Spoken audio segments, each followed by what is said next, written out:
మాన్యనీయులైన Mahua media Venugopal గారికి నమస్కారం.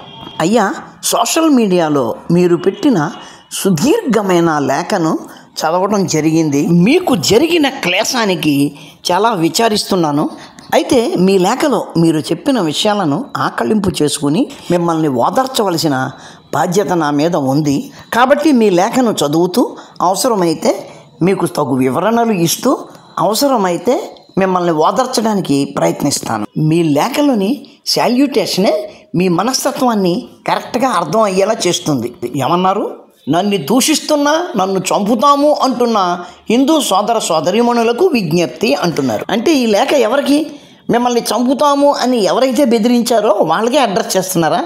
అంటే మేము చూడకూడదా? నేను కూడా మీ మీద ఒక వీడియో చేశాను, కానీ నేను మిమ్మల్ని దూషించలేదు, చంపుతాను అనలేదు. కాబట్టి ఇది నాకు వర్తిస్తుందా, వర్తించదా? సరే, మిమ్మల్ని దూషించిన వాళ్ళు, మిమ్మల్ని చంపుతాము అని భయపెట్టిన వాళ్ళు ఒక 100 మంది ఉండొచ్చు, 1000 మంది ఉండొచ్చు. కానీ ఈ 2 రాష్ట్రాలలో హిందువులు ఎంతమంది ఉండొచ్చు అండి? మీరేమన్నారు? హిందూ మతం దుర్మార్గమైన మతం అన్నారు. ఆ మాట మీరే అన్నారు కదా? మీ చేత ఎవరన్నా అనిపించారా? మీరే అన్నారు అనుకుంటున్నాను నేను. నాలాంటి వాళ్ళు, మీలాంటి వాళ్ళు చాలామంది దాన్ని సోషల్ మీడియాలో పెట్టడం వల్ల ప్రతి హిందువు వద్దకు మీరన్న మాటలు చేరాయి. వాటి వల్ల హిందువులలో మీలో ఏర్పడిన నెగిటివిటీ పోయి పాజిటివిటీ రావాలి అంటే మీరిచ్చే వివరణ ప్రతి హిందువుకి చేరాలి కదా. కానీ మీరు దీన్ని ఎవరికి అడ్రస్ చేశారు? మిమ్మల్ని దూషించిన వాళ్లకు, మిమ్మల్ని చంపుతాము అని బెదిరించిన వాళ్లకు మాత్రమే ఈ లెటర్ అడ్రస్ చేశారు. నిజానికి ఈ లెటర్ మీరు ఎవరికి అడ్రస్ చేయాలి? వాళ్ళకు కాదు, సాధారణ ప్రజలకు మీలో ఏర్పడ్డ అపోహ పోవాలి అంటే మీరు వారిని ప్యాసిఫై చేసుకోవాలి. మరి వాళ్ళకి కాకుండా వీళ్ళకి ఎందుకు అడ్రస్ చేశారు?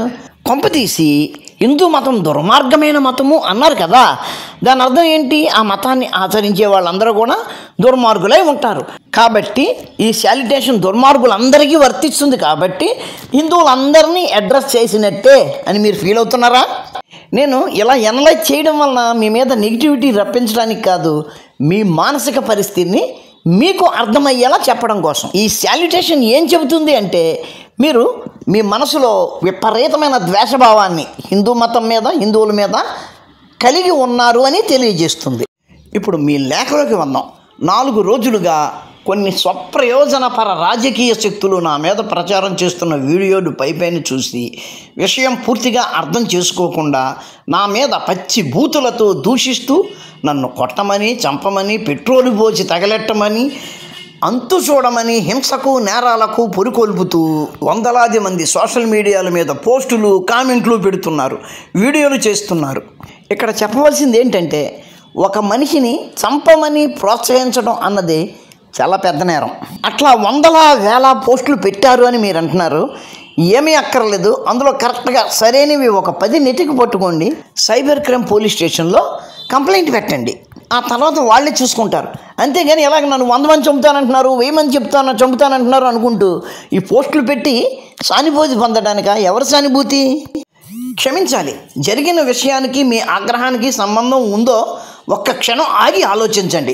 మీ ఆగ్రహం సముచితమైనది కాదని చెబుతున్నందుకు నన్ను మన్నించండి. మీరు అర్థం చేసుకోవాల్సింది ఏమిటి అంటే అక్కడ జరిగిన విషయానికి మాకు, మా ఆగ్రహానికి సంబంధం లేదు. మీరు అక్కడ మాట్లాడిన మాటలు మాత్రమే మా ఆగ్రహానికి కారణం అయ్యాయి. అతడు మిమ్మల్ని ఇన్స్టిగేట్ చేశాడా లేదా అన్న విషయం పక్కన పెడితే మీరన్న మాటలైతే మీ మనసుల్లోంచే వచ్చాయి కదా, అంతేనా? మీరు అదే విషయాలను ఉటంకిస్తూ పుస్తకాలు కూడా లోగడ రాశారు. ఆ పుస్తకాలే కొనుక్కొని చదువుకోమన్నారు కూడా మీరు అతనితోటి. అంటే అతడు మిమ్మల్ని ఇన్స్టిగేట్ చేయకముందే మీరు ఆ విషయాలను ఆ పుస్తకంలో రాశారు. ఇంత క్లియర్గా మీరు మీ మనసులో ఉన్నదే చెప్పి మా ఆలోచనలు సముచితము అయినవి కాదు అని చెబుతున్నందుకు మన్నించమంటున్నారు. సరే, ఇంకేం చెప్తారో చెప్పండి. కొంచెం పెద్ద మనసు చేసుకుని 5 నిమిషాలు ఓపిక పట్టి ఇది చదవండి. ఈ సందర్భంలో మీలో కొందరు వాడిన మృదు మధురమైన భాష మీరు చెప్పుకునే మహత్తర సాంప్రదాయానికి తగినదో కాదో ఒక్క క్షణం ఆలోచించండి. ఇదేంటి పెద్ద మనసు చేసుకుని 5 నిమిషాలు నువ్వు చెప్పేది చదవమన్నారు, ఓకే అని పెద్ద మనసు చేసుకొని చదవడం మొదలెట్టేటప్పటికే మీరు చెప్పుకునే మహత్తర సాంప్రదాయం అనుకుంటూ దాని మీద అంత అవహేళన ఎందుకు చేస్తున్నావు? ఇదే ఈ పదజాలమే నీ మానసిక పరిస్థితిని తెలియజేస్తుంది. Better to visit doctor Karri Ramareddy of Rajahmundry. మీరు హిందూ మతాన్ని నమ్ముతున్నవారు, ఆచరిస్తున్నవారు కావచ్చు. నేను ఏ మతాన్ని నమ్మని, అన్ని మతాలను విమర్శించే వ్యక్తిని. భలేవారు సార్, మీరు ఎవరిని విమర్శించుకున్నా మాకు తప్పు లేదు. మీరు విమర్శ సద్విమర్శ అయి ఉండాలి, అంతేగాని విమర్శ పేరుతో దూషణలు, విమర్శ పేరుతో అసత్య ప్రచారాలు చేసినప్పుడే తంట. ఆయా మతాలలోని మానవతా వ్యతిరేకమైన అంశాల పట్లనే తప్ప మతాన్ని పాటించే వ్యక్తుల మీద వ్యక్తిగతంగా నాకు ఎటువంటి కోపము లేదు. అదేంటి అలాగంటారు? ఇప్పుడు ఒక మత గ్రంథంలో ఈ తప్పు చెయ్యండి అని ఉందనుకోండి, అప్పుడు వాళ్ళు ఆ తప్పు చేస్తూ ఉంటే అప్పుడు ఆ మతాన్ని అనాలి. కానీ ఒక మత గ్రంథంలో అటువంటి తప్పులు చెయ్యమని ఏమీ లేనప్పటికీ ఆ గ్రంథాన్ని అడ్డు పెట్టుకుని అందులో ఇలా ఉంది కాబట్టి అని ఎవడైనా తప్పు చేస్తే అప్పుడు ఎవడిని అనాలి? అట్లా తప్పు చేసిన వాడినా ఆ గ్రంథంలో అటువంటిది లేదు, కానీ వాడు ఉందన్నాడు కాబట్టి మీరు ఉందనుకుని ఆ గ్రంథాన్ని, ఆ మతాన్ని అంటే కుదరదు కదా. ఆ వ్యక్తే తప్పు చేసినప్పుడు ఆ వ్యక్తినే అనాలి. కానీ మీరేమంటున్నారు? నేను ఆ వ్యక్తులతో మాకు సంబంధం లేదు, ఆ మతాన్నే అంటాము అని అంటున్నారు. కారణం ఏంటంటే ఆ వ్యక్తితో కానీ, ఆ వ్యక్తి చేసిన తప్పుతో కానీ మీకు సంబంధం లేదు. మీ ప్రాబ్లం అంతా ఆ మతంతో. ఆ మతం ఉండడమే మీకు బాధాకరం. ఒక మత విశ్వాసాన్ని నమ్మి ఆచరించే హక్కు మీకు సంపూర్ణంగా ఉంది. కానీ ఆ మత విశ్వాసంలో ఏవైనా తప్పులు, పొరపాట్లు, బలహీనతలు, అనుచిత్యాలు, దుర్మార్గమైన విషయాలు ఉన్నాయని ఎవరైనా చెప్పినప్పుడు వారి గొంతు నిలిమినందువల్ల ఆ విషయాలు రద్దయిపోవు. అవును, మీరన్నది 100కి 100 నిజం. కానీ ఇప్పుడు ఒక విశ్వాసంలో ఏవైతే మీరు చెప్పారు చూసారా, అవన్నీ అందులో ఉన్నాయి అని చెప్పే వ్యక్తి ఎటువంటి వ్యక్తి అయి ఉండాలి? ఆ విశ్వాసానికి సంబంధించిన గ్రంథాలను పఠించి వాటిల్లో అవి ఉన్నాయో లేదో నిర్ధారించుకుని అప్పుడు మాట్లాడాలి. అప్పుడు అతడి మాటలకు శాంక్టిటీ ఉంది. అంతేగాని ఏదో మతం మీదో, విశ్వాసం మీదో ద్వేషంతో నోటుకొచ్చినట్టు వాగితే ఫలితాలు ఇట్లాగే ఉంటాయి. అవతల వ్యక్తి మాట నిజమా కాదా అని మీలోకి మీరు ఒకసారి చూసుకుని ఆ మాట నిజమైతే సవరించుకోవడానికి ప్రయత్నించాలి. అబద్ధమైతే ప్రతివిమర్శ చేయవచ్చు. ఎట్లా అబద్ధమో వివరిస్తూ రచన, ఉపన్యాసం వంటి వ్యక్తీకరణల ద్వారా వాదించవచ్చు. మీ మాట చాలా రియలిస్టిక్గా కనపడుతుంది కదా, ఎంత సూపరో. అవతల వ్యక్తి మాట నిజమా కాదా అని ఆలోచించుకోవాలా, అది నిజమైతే సవరించుకోవడానికి ప్రయత్నించాలా, అబద్ధమైతే దాన్ని విమర్శ చేయొచ్చా, ఎట్లా అబద్ధమో వివరిస్తూ ప్రసంగాలు చేయాలా, అవన్నీ మేము చెయ్యాలా? మరి ఆ మాట అనే ముందు మీరు చెప్పేది నిజమా కాదా అనేది వెరిఫై చేసుకోనక్కర్లేదా? ఎక్కడో ఏదో బుక్లో ఏదో రాసింది కాబట్టి అదిగో నేను ఇలా అంటున్నాను అంటే ఆ పుస్తకం ఏంటి, రాసినోడు ఎవడు, దాని అథెంటిసిటీ ఏంటి, అవి పరిశీలించుకోరా? ఒక మాట మన నోట్లోంచి వచ్చేటప్పుడు అది కరెక్టే కాదా అని మనం నిర్ధారించుకోవాలి. మన నోట్లోంచి ఒక మాట వచ్చిన తర్వాత దానికి ఎదుటివాడు ప్రతిస్పందన వాడి మానసిక పరిస్థితిని బట్టి ఉంటుంది. అంతేగాని నేను ఎలా మాట్లాడతాను, నువ్వు ఎలాగే ప్రతిస్పందించాలి అని మీరేమీ గైడ్లైన్స్ ఇవ్వక్కర్లేదు. అయినా కానీ మీరేదో అన్నారు కదా, దానికి గాను మేము ఉపన్యాసాలు, రచనలు చెయ్యాలా? ఆల్రెడీ బొచ్చెడు చేసినవి ఉన్నాయి ఆన్లైన్లో. మీరు అవి చదవరు, మీకు సంబంధం లేదు, మీ భావజాలమే మీది, మేము చెప్పిందే కరెక్టు, ఎదుటివాడు చెప్పింది అబద్ధము అని మీరు అనుకుని వాటిని లెక్క చేయకపోయినప్పుడే కదా ఇటువంటి పరిస్థితులు ఏర్పడతాయి. భిన్నాభిప్రాయం ప్రకటించిన వారిని కొడతాం, చంపేస్తాం అనడం సులభం. చరిత్ర పొడవున అన్ని దేశాల్లోనూ మన దేశంలోనూ అటువంటి హింసా దౌర్జన్యాలు సాగాయి. నిజమేనండి, భిన్నాభిప్రాయాలు ప్రకటించిన వారిని కొట్టడము, చంపడము జరిగాయి. కానీ మన దేశంలో ఎక్కడ జరిగాయండి? మావో జెడాంగ్ గారు అధికారంలోకి ఎక్కిన వెంటనే భిన్నాభిప్రాయాన్ని చెప్పండి అని ప్రజలకు పిలుపు ఇచ్చి అట్లా ఎవరైతే భిన్నాభిప్రాయం చెప్పారో అటువంటి వారిని 2 మిలియన్ల మందిని చంపేశారు. అది భిన్నాభిప్రాయం ప్రకటించిన వారిని చంపడము అంటే. ఇంతకీ ఇండియాలో ఎవరిని చంపారండి భిన్నాభిప్రాయం ప్రకటించిన వారిని? సోక్రటీసు, బ్రూనో, గెలీలియో, నిజమే, వాళ్ళు భిన్నాభిప్రాయం చెప్పినందుకే చంపారు. మరి మన దేశంలో అండి చార్వాకులను, లోకాయతులను, బౌద్ధులను, అటువంటి అనేక భిన్నాభిప్రాయాలు ప్రకటించిన వారిని హింసించి చంపేశారు.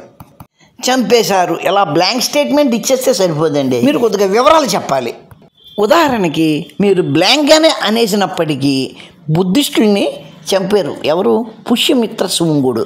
మీరు అంతవరకే చెబుతారు. కానీ బుద్ధిస్టులను పుష్యమిత్ర శృంగుడు ఎందుకు చంపాడు, వారి ఆరామాల మీద ఎందుకు దాడి చేశాడు, ఆ విషయాలు మీకు చెప్పరు. అసలు మ్యాటర్ ఏంటంటే, దేశం మీదకి దండెత్తి వచ్చిన ఇండో గ్రీక్స్కి బుద్ధిస్టులు ఆరామాలలో ఆవాసం కల్పించారు. నిజానికి దేశం మీదకి దండెత్తుకు వచ్చే శత్రువు అనుక్షణము జాగరూకతతో భయంతో వస్తూ ఉంటే గనక వాడి శక్తి సగం అక్కడ సన్నగిల్లుతుంది. కానీ ఈ బౌద్ధులు ఏం చేశారు, అట్లా వస్తున్న వాళ్ళకి రక్షణ కల్పించారు, చక్కటి సదుపాయాలు కల్పించారు, పడుకోవడానికి భోజనాలు అన్నీ. అటువంటి శత్రువు రాజధానిలోకి వస్తే వాడు విరామంగా రావడం వల్ల చాలా తేలిగ్గా యుద్ధంలో గెలిచే అవకాశం ఉంటుంది. వాళ్ళు ఆ ఆరామాలలో ఉండగానే పుష్యమిత్ర శృంగుడు అక్కడ దాడి చేసి వాళ్లతో యుద్ధం చేసి చంపాడు. అట్లా దాడి చేసినప్పుడు కొంతమంది బౌద్ధులు చనిపోయే అవకాశం ఉంది. అంతేకాకుండా వాడు శత్రువులకు ఆవాసం కల్పించారు కాబట్టి వారి మీద కూడా ఆయన శిక్షలు విధించి ఉండవచ్చు. అప్పుడేంటి, ఇప్పుడు కూడా దేశద్రోహం చేస్తే శిక్షలు ఉంటాయి కదా. వారి రచనలను లేకుండా చేశారు. ఏంటి, ఎవరి రచనలను ఎవరు లేకుండా చేశారు? దేశంలోని సుప్రసిద్ధ 3 యూనివర్సిటీలను, ఆ యూనివర్సిటీలలోని గ్రంథాలయాలను, ఆ గ్రంథాలయాలలోని గ్రంథాలను ఎవరు తగిలిపెట్టారు? తగలబెట్టినోడు ఖిల్జీ అయితే మమ్మల్ని అడుగుతారేంటండి? మీకు అంతగా అడగాలి అనుకుంటే కనుక మీ ఊళ్ళోని పెద్ద మసీదుకి వెళ్ళి అక్కడ మౌల్వీ గారిని అడగండి, మా గ్రంథాలను మీ ఖిల్జీ ఎందుకు తగలెట్టాడు అని. మా గ్రంథాలను తగలెట్టాడని మేము ఏడుస్తుంటే మళ్ళీ మీ గ్రంథాలు కూడా మేమే తగలెట్టామని మా మీద ఏడుస్తారేంటండి? భిన్నాభిప్రాయాలు ప్రకటించినందుకు మన కళ్ళ ముందరే నరేంద్ర దబోల్కర్, గోవింద్ పన్సారే, ప్రొఫెసర్ ఎంఎం కొల్బుర్గి, గౌరీ లంకేష్ వంటి వారి గొంతు నులిమేశారు. కానీ హింస, హత్య ద్వారా ఆ వ్యక్తులు హతమవుతారే కానీ ఆ భావాలు హతం కావు. అవి మళ్ళీ మళ్ళీ ప్రశ్నలుగా మొలకెత్తి సమాజం ముందు నిలిచే ఉంటాయి. సారీ గారి మాటలు చాలా నిజాయితీగాను రియలిస్టిక్గాను ఉన్నాయి కదా. కానీ ఒకసారి ఈ మనిషిని చూడండి, ఈ మనిషిని గుర్తుపట్టారా? మీ అనుంగు మిత్రుడు బర్రె నరేష్ అండి. ఇతను రోడ్డు మీద ఎక్కడ కనబడితే అక్కడ 4 వడ్డించేవారు. దాంతో ఇప్పుడు నోరు సంభాళించుకున్నాడు కదా. ఇప్పుడేమైనా మాట్లాడడం మానేశాడా? మాట్లాడుతున్నాడు కదా, నోరు సంభాళించుకుని మర్యాదగా మాట్లాడుతున్నాడు. కాబట్టి వీడు ఊసే ఎవడు తీసుకోవడం లేదు. వీడు ఇప్పుడైతే సంభాళించుకొని విమర్శలు చేస్తున్నాడు. కానీ ఇటువంటి వాళ్ళు వేలల్లోనూ లక్షల్లోనూ ఉన్నారు. హిందూ ధర్మాన్ని, హిందూ మార్గాన్ని, హిందువులను ప్రశ్నించేవాళ్ళు, కామెంట్ చేసేవాళ్ళు, విమర్శించేవాళ్ళు. ఎవడి మీద తెలుగు నేల మీద ఏమీ జరగనప్పుడు వీడొక్కడి మీద ఎందుకు జరిగింది అంటే నోటి దోల. విమర్శించే వాళ్ళను ఎవ్వరు ఏమీ చేయరండి, దూషించే వాళ్ళనే, విమర్శించే వాళ్ళనే అటాక్ చేస్తున్నారు అనుకుంటే కనుక వీడొక్కడే కాదు, కొన్ని వేల మంది మీద అటాకులు జరగాలి, కానీ జరగలేదు. మీరు ఇక్కడ చాలామంది పేర్లు చెప్పారు, వాళ్ళ పేర్లు నాకు తెలీదు. కానీ గౌరీ లంకేష్ పేరు తెలుసు, 7 సంవత్సరాల క్రితమే కదా. అసలు ఆమెను ఎందుకు చంపారు, ఎవరు చంపారు అని గూగుల్ సెర్చ్ చేస్తే కనుక నాకు తెలిసిన విషయం ఏమిటి అంటే, ఎవరో ఒక ఆర్ఎస్ఎస్ నాయకుడి గురించి ఆవిడ ఏదో రాసిందట, అందువల్ల ఆమెకు మరణం వచ్చింది అని చెప్పారు. కానీ ఆమె రాసిన ఆ వ్యక్తి ఎవరో చెప్పలేదు. ఆ వ్యక్తి ఎవరు? ప్రస్తుతం అక్కడ రాజకీయంగా పలుకుబడి ఉన్న వ్యక్తి, లేకపోతే ఆ పార్టీలో విశిష్టంగా పనిచేసి చనిపోయిన వ్యక్తి? ఆ వ్యక్తి ఎవరైనా సరే ఆమె హత్యకు కారణం ఏమిటి అంటే ఆమె ఒక వ్యవస్థనో విధానాన్నో విమర్శించడం కాదు, ఒక వ్యక్తి మీద వ్యక్తిగత దూషణలు చేయడం. మీకు వ్యక్తిగత దూషణలకు భిన్నాభిప్రాయాలకు తేడా తెలియదు. ఆమెకు ఆర్ఎస్ఎస్తో ప్రాబ్లం కాబట్టి ఆర్ఎస్ఎస్లోని వ్యక్తుల మీద వ్యక్తిగత దూషణకు దిగారు. కానీ వ్యక్తిగత దూషణ చేసిన తర్వాత ఆర్ఎస్ఎస్ వాళ్ళేటి, కాంగ్రెస్ వాళ్ళేటి, కమ్యూనిస్టు వాళ్ళేటి అందరూ ఒకేలా ప్రతిస్పందిస్తారు. ఆమె ఆర్ఎస్ఎస్ వ్యక్తి మీద దూషణలు చేసింది కాబట్టి అతనికి సంబంధించిన వాళ్ళు ఆమె మీద అటాక్ చేశారు. అదే కాంగ్రెస్ వాళ్ళు అయితే కాంగ్రెస్ వాళ్ళు, కమ్యూనిస్టులు అయితే కమ్యూనిస్టులు, డబ్బు ఉన్నోడు అయితే డబ్బు ఉన్నోడు మనుషులు అదే చేసి ఉండేవారు. ఈ దేశంలో ఎంతమంది జర్నలిస్టుల మీద దాడులు జరగట్లేదు? ఆ జర్నలిస్టు ఎంతో, ఈమె అంతే. అంతేగాని ఈమె ఒక్కటి స్పెషల్ కాదు. ఇలా అంటున్నాను అని నేను ఆమె హత్యను సమర్థించడం లేదు. ఈ జర్నలిస్టులాగే అనేక మంది హత్యలు జరిగాయి. ఆ జర్నలిస్టుల హత్యల గురించి కూడా మీరు మాట్లాడాలి. మీరు మాట్లాడరు, ఎందుకంటే ఆమె మీ వర్గానికి చెందిన వ్యక్తి కాబట్టి ఆమె గురించి మాట్లాడుతున్నారు అంతే. రెండు తెలుగు రాష్ట్రాలలో హిందూ మతం మీద అనేక మంది వీణం పోరింగ్, వాళ్ళెవ్వరి మీద జరగని ఈ అటాకులు ఇతడి మీదే ఎందుకు జరిగాయో అలాగే అక్కడ ఆవిడ మీద జరిగి ఉండొచ్చు. ఇంకేమంటున్నారంటే, నన్ను చంపుతారు సరే, ఈ దేశంలో ఒక పుస్తకాల దుకాణంలో యజమాని అన్ని రకాల పుస్తకాలు అమ్ముకునే హక్కును చంపగలరా? అంటరానితనం, నిచ్చెన మెట్ల, అంతరాల కులాల వ్యవస్థ కల్పించిన అసమాన సంస్కృతి, వివక్ష, స్త్రీల పట్ల, శూద్రుల పట్ల దుర్మార్గ విషయాలను ప్రబోధించిన మనుస్మృతి మీద ప్రశ్నలను చంపగలరా? అయ్యగారు, మీది కోడి మెదడు అని ఈ విధంగా మీరు నిరూపించుకుంటున్నారు. ఇంతకీ అతడు మిమ్మల్ని ప్రశ్నించింది ఆ పుస్తకం గురించే అనుకుంటున్నారా? సోషల్ మీడియాలో మీరు హైందవం మీద చేస్తున్న దుష్ప్రచారానికి చిరాకుబడి ఆ రోజున ఆ కుర్రాడు మిమ్మల్ని ప్రశ్నించాడు. ఈ దేశంలో హైందవం మీద విషం పోసేవారు వేలల్లో లక్షల్లో ఉన్నారు. కానీ ప్రజలు వీడి ఒక్కడినే తరిమి ఎందుకు కొట్టారంటారు? మీకు అది అర్థమైతే కనుక ఆ కుర్రవాడు మిమ్మల్ని ఎందుకు ప్రశ్నించాడు అన్నది కూడా అర్థమవుతుంది. అంతేనా? మీరు ఇక్కడ మనుస్మృతి మీద మీ వాచాలాన్ని ప్రదర్శించారు. మీరు అసలు మనుస్మృతి ఎప్పుడైనా చదివారా? ఎవడో సంస్కృతం రాని గాడిద మనుస్మృతి అంటూ ఏదో పుస్తకం రాసేస్తే దానిని తీసుకొని మీరు మాట్లాడుతూ ఉంటారు. మా ఛానల్లో చిన్న సిరీస్ మనుస్మృతి మీద మొదలుపెట్టాము. నిన్న 4వ తారీఖునే మొట్టమొదటి వీడియో వచ్చింది. ఇంకా 7 వీడియోలు వస్తాయి. అవి చూసిన తర్వాత అందులో మేము చర్చించిన విషయాలను మీరు నిర్ధారించుకోండి, నిజమా అబద్ధమా అని. మీ దగ్గర ఉన్న పుస్తకాన్ని కూడా వెరిఫై చేసుకొని అవి నిజమా కాదా అని మీరు చెక్ చేయండి. మీరు చెక్ చేయరు, ఎందుకంటే మీకు పుట్టినప్పటి నుంచి మీకు ఒక 50 ఏళ్ళు ఉంటాయి అనుకుంటే వయసు, 50 ఏళ్ళ బట్టి కూడా మీకు అది నరాన జీర్ణించుకుపోయింది కాబట్టి అదే నిజము అనుకుంటారు. ఇదే మనుస్మృతి మీద నేను చివరిలో చిన్న ప్రశ్న వేస్తాను, దానికి మీరు జవాబు చెప్పాలి. ఒక పుస్తకాల దుకాణంలో అన్ని రకాల పుస్తకాలు ఉంటాయి. మనకి నచ్చినవి మాత్రమే ఉండాలని, నచ్చనివి ఉండకూడదని ఎవరు అనుకున్నా అది మూర్ఖత్వం తప్ప మరేమీ కాదు. ఈ మామూలు విషయం మీరు అంగీకరిస్తారనే నా విశ్వాసం. కరెక్టేనండి, అంగీకరిస్తాం, ఎంత మాట. కానీ అక్కడ పూర్ణ పుస్తకాలు అమ్మితే గనక లోపడేస్తారు. ఆ విషయం గుర్తుంచుకోవాలి. మీరు పెట్టిన పుస్తకాలు అటువంటివే. ఇప్పుడు మిమ్మల్ని రెచ్చగొడుతున్న వీడియో అక్కడే మొదలైంది. ఒక వ్యక్తి నా దుకాణంలోకి వచ్చి ఒక పుస్తకం నా దుకాణంలో ఎందుకు అమ్ముతున్నారు అని ప్రశ్నించాడు. అసలు ఆ ప్రశ్న సమంజసమైనదేనా? ఒక్కసారి ఆలోచించండి. బుక్ ఫేర్లో 350 దుకాణాలలో భిన్నమైన ప్రచురణల, భిన్నమైన పుస్తకాలు ఉన్నాయి కదా. ఎవరైనా ఏ దుకాణంలోకైనా వెళ్ళి తనకు నచ్చని పుస్తకం ఎందుకు అమ్ముతున్నారు అని ప్రశ్నించడం దౌర్జన్యం కాదా? అనోభద్ర క్రతవోయస్తు విశ్వతః, విశ్వం నలుమూలల నుంచి నీ భావాలు ప్రవేశించుగాక అనే ఋగ్వేద సూక్తికి వ్యతిరేకం కాదా? పరమత సహనం, సర్వధర్మ సమభావం అనే మీరే చెప్పుకునే ఆదర్శాలకు వ్యతిరేకం కాదా? బాగుందండి, నీతి పాఠాలు మాకు బాగానే చెబుతున్నారు, మీకు మాత్రం అవి వర్తించవండి. విశ్వం నలుమూలల నుంచి భావాలు ప్రవేశించుగాక అన్న వాక్యం మీకు వర్తించదండి. ఆ కుర్రవాడు చేసిందేమిటి? అతని భావాన్ని మీలో ప్రవేశింపజేయడానికి ప్రయత్నించాడు కదా. అటువంటిప్పుడు అది ఎట్టా తప్పు అవుతుంది? ఓహో, ఋగ్వేదం అనేది మాది, దానికి మీరు వ్యతిరేకం కాబట్టి ఋగ్వేద సూక్తికి మేము లొంగిబడి ఉండాలి, మీరు దానికి గౌరవం రా. సరే, పరమత సహనం, సర్వధర్మ సమభావం, ఈ రెండు మమ్మల్ని ఇంకా మొయ్యమని మీరు చెప్తున్నారా? మేమేమో పరమత సహనంతో మీ మతం మీద గౌరవం చూపించాలా? మీరు మాత్రం మీ మత ధర్మాలను పాటిస్తారు, పరమత సహనం చూపించక్కర్లేదు, అంతేనా? సర్వధర్మ సమభావం ఇది మేము పాటించాలి, మీరు పాటించరా? మీరు మాత్రం మా ధర్మాన్ని దూషిస్తూ ఉంటే మేము మీ ధర్మాన్ని గౌరవించాలా? 75 ఏళ్ళుగా ఈ పాట పాడుతూనే మీరు మమ్మల్ని సర్వనాశనం చేసేశారు, మా ధర్మాన్నే సర్వనాశనం చేసేశారు. 16 ఏళ్ల వయసు వచ్చే వరకు నేను నా ధర్మాన్ని ద్వేషిస్తూనే ఉన్నాను, ఆ మనువును దూషిస్తూనే ఉన్నాను. దేవుడి దయ వల్ల గాడిదల మనోభావాలు తెలుసుకుని మళ్ళీ వెనక్కి వచ్చాను.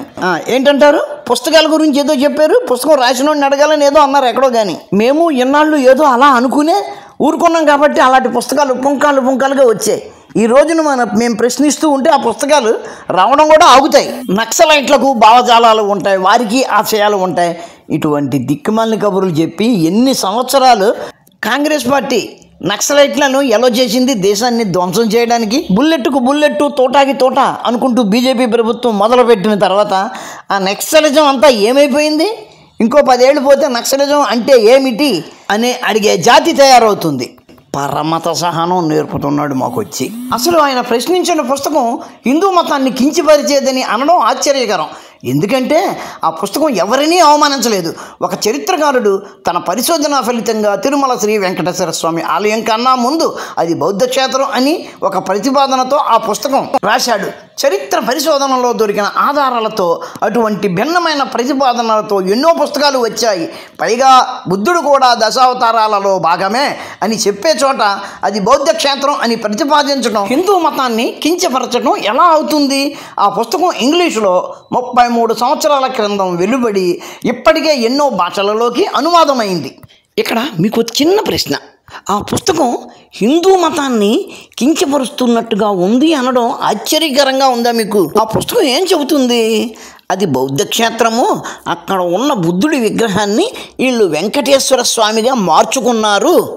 ఇంకా ఒకటి రాయొచ్చు, అక్కడ ఉన్న బౌద్ధులను చంపేసి వీళ్ళు దాన్ని ఆక్రమించుకున్నారు అని రాసి ఉండొచ్చు.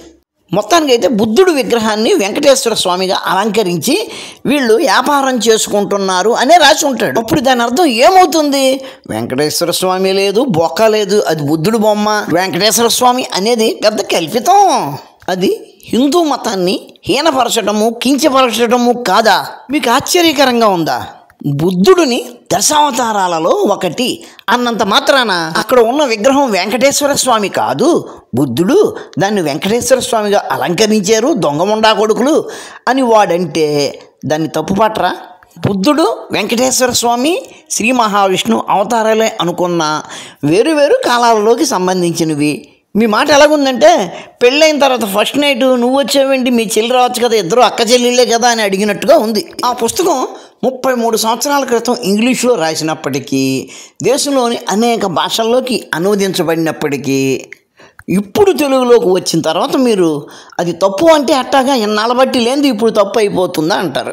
అంటే ఎన్నాళ్ళ బట్టి అది తప్పు అయినా సరే నోరు మూసుకున్నాం కాబట్టి ఇప్పుడు కూడా అలాగే నోరు మూసుకొని ఉండాలా? అది హిందూ మతాన్ని అవమానపరిచేదిగాను, వెంకటేశ్వర స్వామిని హీనపరిచేదిగాను ఉన్నప్పుడు ఈరోజు కూడా మేము అడగకూడదా? ఇప్పుడు ఆ పుస్తకం తెలుగులో అనువదించబడిన తర్వాత ఆ పుస్తకం కొనుక్కొని అది చదివిన తర్వాత అందులో తప్పుడు రాతలు రాశాడు అని నేను కనుక్కున్న తర్వాత, ఇదేంటి నువ్వు ఇవాళ చదివి ఇప్పుడు ఎందుకు అడుగుతున్నావు, నువ్వు 33 ఏళ్ళ క్రితం అడగాలి కదా అని అంటావు ఏంటి? ఆ పుస్తకం నేను కొనుక్కున్నదే ఇయ్యాల. ఆ ప్రశ్నిస్తే నీకు నొప్పి కలిగిందా? అదేదో దురుస్తనంగా కనబడుతుందా? మరి నువ్వేమన్నా మెత్తగా మాట్లాడావా? నువ్వు దురుసుగానే మాట్లాడావు కదా. అంటే ప్రశ్నిస్తే అది దౌర్జన్యం అయిపోతుందా? నువ్వు నీ నోటికి వచ్చినట్లు మాట్లాడచ్చు, నీ చేతికి వచ్చినట్టు రాయొచ్చు. ఇదేంటయ్యా ఎలా అంటున్నావు అని అడిగితే అది దౌర్జన్యమా?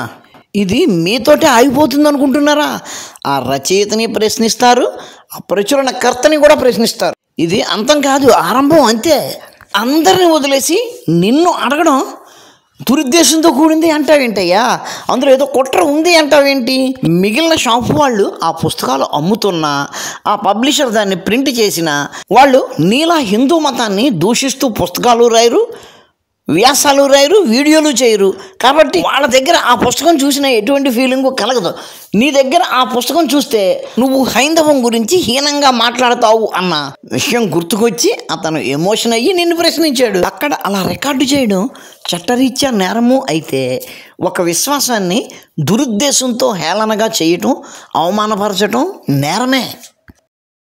ఈ దేశంలో 2000 ఏళ్లకు పైగా ఎందరో మత సంస్కర్తలు, సంఘ సంస్కర్తలు, మేధావులు, పరిశోధకులు ప్రకటించిన అభిప్రాయం, చరిత్ర విద్యార్థిగా నేను కూడా ఆమోదిస్తున్నాను. అభిప్రాయం చెప్పాను. హిందూ మతం దుర్మార్గమైనది అన్నాను. దానికి వివరణగా వెంటనే అంటరానితనం ఉన్న మతం, సమాజంలో అతి ఎక్కువ మంది పాదాల నుంచి పుట్టారని, సేవ చేయడానికే పుట్టారని చెప్పే మతం అని వివరించడానికి ప్రయత్నించాను. ఇంకా వివరాలు కావాలంటే నేను రాసిన ఎన్నో పుస్తకాలలో వివరంగా ఉందని చెబుతుండగానే ఆ అగంతకుడు నా పట్ల అవమానకరంగా నీ ముఖం రాసినావు అని కూడా అన్నాడు. అతను అనడం ఏంటి? నేను కూడా అదే మాట అంటాను. నీ మొహం రాసావు పుస్తకాలు. నువ్వు రాసిన పుస్తకాలకు ఆధారం ఏంటి? ఎవడో బ్రిటిషోడో, కమ్యూనిస్టుడో, కిరస్తానీ ఓడో రాసిన పుస్తకం తెచ్చి అదే నిజమంటే ఎలాగా? మనుస్మృతి అంటే ఒరిజినల్ సంస్కృతంలో శ్లోకం ఉండాలి కదా. మనక ఇంగ్లీష్ రాదు, ఎవడో ఇంగ్లీష్లో ఏదో రాస్తే అదే ఆధారం అంటే అట్టాగా. ఇక్కడే అసలైంది ఉంది. హిందూ మతం దుర్మార్గమైనది అనే మాటను పట్టుకుని మిమ్మల్ని రెచ్చగొట్టడానికి, నా మీద మానసిక భౌతిక దాడులు చేయించడానికి ప్రయత్నం జరుగుతుంది. అంటే మిమ్మల్ని నేరం చేయించడానికి పురిపొల్పడం జరుగుతున్నది. ఏంటి మీరు అన్న ఆ మాట పట్టుకుని మీ మీద భౌతిక దాడులు చేయించడానికి ప్రయత్నిస్తున్నారా? అసలు ఆ మాట అన్నది మీరే కదా. నోటితో అనడం ఏంటి? ఇంతకుముందు చాలా పుస్తకాల్లో రాశాను అని కూడా అన్నారు కదా. మీరు ఆ పుస్తకాల్లో ఎందుకు రాశారు? మీరు ఆ మాట అన్నట్టు అందరికీ తెలియడం కోసం కదా పుస్తకాల్లో రాసి అమ్ముతున్నారు. తెలియని వాళ్ళకి చెప్తున్నారు ఈయన ఈ మాట అన్నాడు అనేది. తప్పు ఎందుకు అవుతుంది? ఆ మాట పుస్తకాలలో వచ్చేసి డబ్బులకు మరీ మీరు అమ్ముకుంటున్నప్పుడు లేని తప్పు ఊరికినే మేము ప్రచారం చేస్తే తప్పు అవుతుందా? అబ్బబ్బబ్బా, సూపర్ డైలాగ్ చెప్పారండి. ఒక్క క్షణం ఓపికగా నా వివరణ వినండి.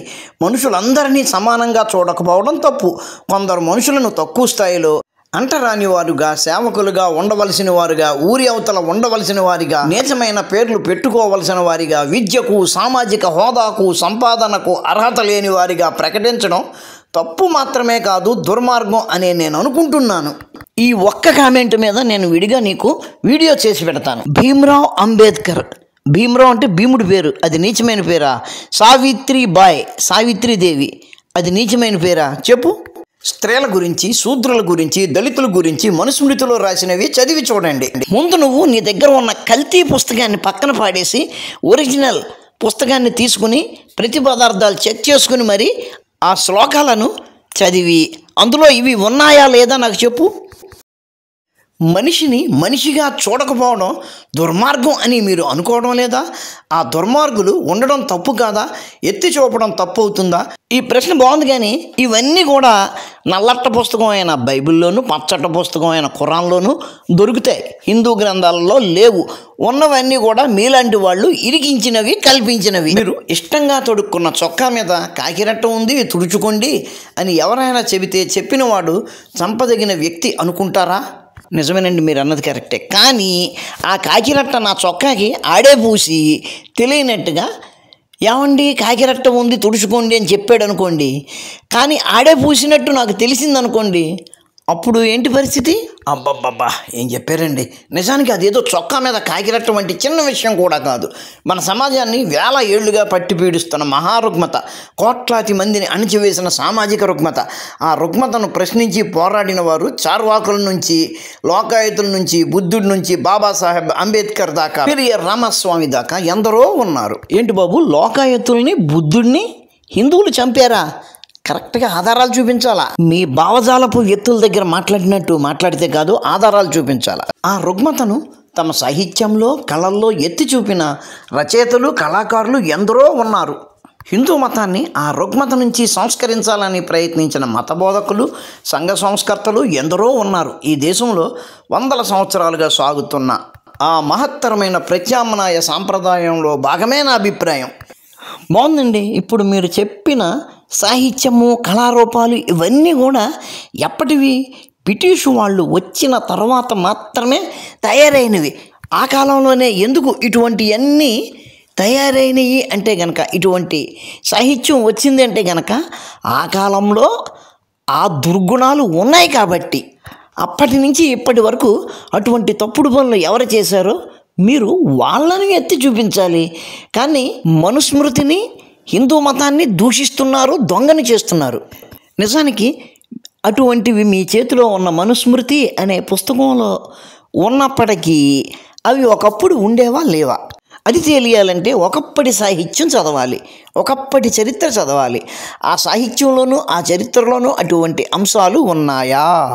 అటువంటి విషయాలు సాహిత్యంలో బ్రిటిష్ వాళ్ళు వచ్చిన తర్వాత 17-18 శతాబ్దాల నుంచి మాత్రమే ఉన్నాయి అంటే అవి వాళ్ళు వచ్చిన తర్వాత మాత్రమే ఇక్కడ ఉన్నాయి అని మనం అర్థం చేసుకోవాలి. మీరు పోస్టులలో, వ్యాఖ్యలలో, వీడియోలలో చెప్పినట్లు రెచ్చగొట్టినట్టు నన్ను చంపడం బహుశా మీకు సాధ్యమే. ఎందుకు సాధ్యం? లోగడ ఎవరినన్నా చంపామా మేము? కానీ నా అభిప్రాయాలు దానితో చనిపోవు. ఈ దేశంలో కుల అసమానత, కుల వివక్ష అనే దుర్మార్గాల మీద ప్రశ్నలు చనిపోవు. ఎక్కువలో ఎక్కువ మీరు హంతకుడిగా బోనెక్కి శిక్షకు గురై మీకు, మీ కుటుంబానికి కాకుండా పోతారు. మిమ్మల్ని రెచ్చగొట్టిన వారు తమ రాజకీయ పబ్బం గడుపుకుంటూ హాయిగా ఉంటారు. అరే, యు ఆర్ గ్రేట్ బ్రదర్, నీ గురించే చెప్పుకుంటున్నాం. ఎందుకంటే మీలాంటి వాళ్ళు ఎంతమందిని ఈ విధంగా ప్రభావితం చేసి గన్నులు అట్టుకుని అడవిలోకి వెళ్ళేలా చేశారు. వాళ్ళు ఏమయ్యారు? తుపాకీ గోళ్ళకే బలైపోయారు కదా, వాళ్ళ కుటుంబాలు అనాథలైపోయే ఉన్నాయి కదా.